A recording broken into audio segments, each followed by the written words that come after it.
How to start a design project in InDesign.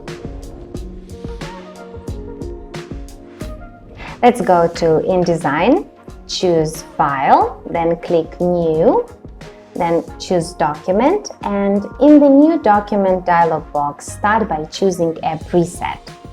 For example, the print category shows various sizes and document options you can choose from. The New Document dialog box is where you can access free and paid Adobe stock templates, which are a great starting point for all your designs. Here is how the InDesign Workspace looks like. The document window in the middle displays the file you are currently working on.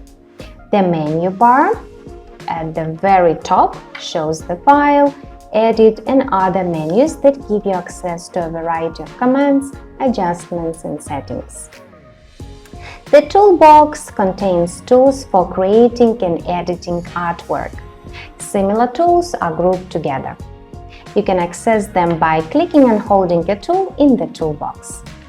Panels on the right include properties, pages, and CC libraries.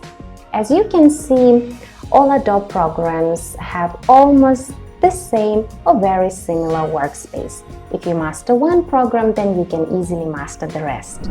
If you enjoyed this tip, come take a class with me on Amfit today.